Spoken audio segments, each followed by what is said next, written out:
रहल छी डीजे बालकृष्ण के भक्ति में प्रस्तुति। सब दिन पूजै छी जगदम्बा, हम ता आही के चरण के ना। सब दिन पूजै छी जगदम्बा, हम ता आही के चरण के ना।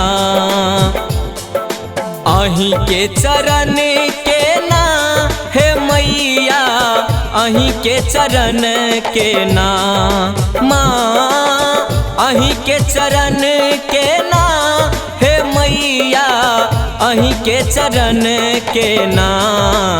सब दिन पूजै छी जगदम्बा, हम ता आही के चरण के ना। सब दिन पूजै छी जगदम्बा, हम ता आही के चरण के ना।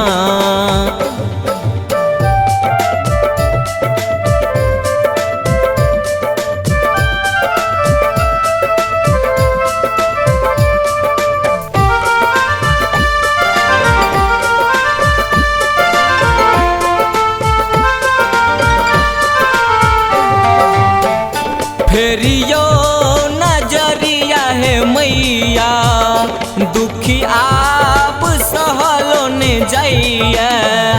फेरियो नजरिया है मैया, दुखी आप सहलो ने जाइया। फूल चुनी शरण में एलो हे, फूल चुनी शरण में एलो हे। सब दिन पूजै छी जगदम्बा, हम ता आही के चरण के ना। सब दिन पूजै छी जगदम्बा, हम ता आही के चरण के ना।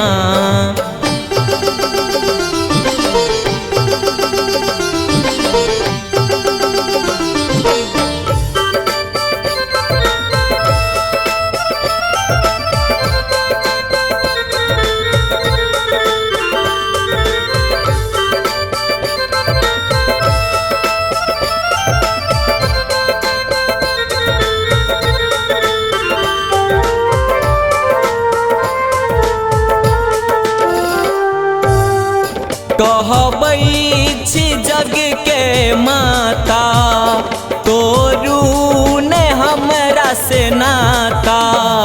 कहबै छी जग के माता, तोरू ने हमरा से नाता। माँ हमरा निहारै छी, माँ हमरा निहारै छी।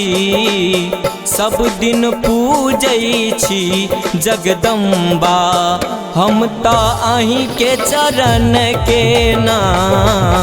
सब दिन पूजै छी जगदम्बा, हम ता आही के चरण के ना। Recording by DJ Balkrishna studio Baheri.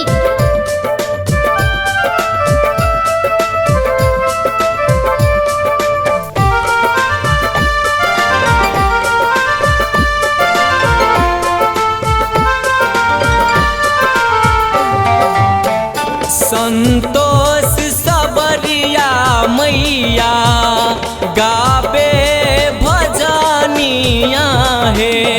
Santosh Sabariya मैया, गावे भजनिया हे।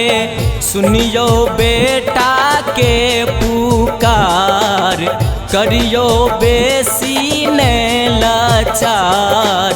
सब दिन पूजै छी जगदम्बा, हम ता आही के चरण के ना। सब दिन पूजै छी जगदम्बा, हम ता आही के चरण के ना।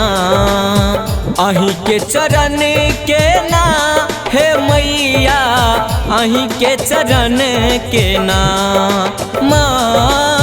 आही के चरण के ना हे मैया, अहीं के चरण के ना सब दिन पूजै छी जगदम्बा हम तो अहीं के चरण के ना सब दिन पूजै छी जगदम्बा हम तो अहीं के चरण के ना।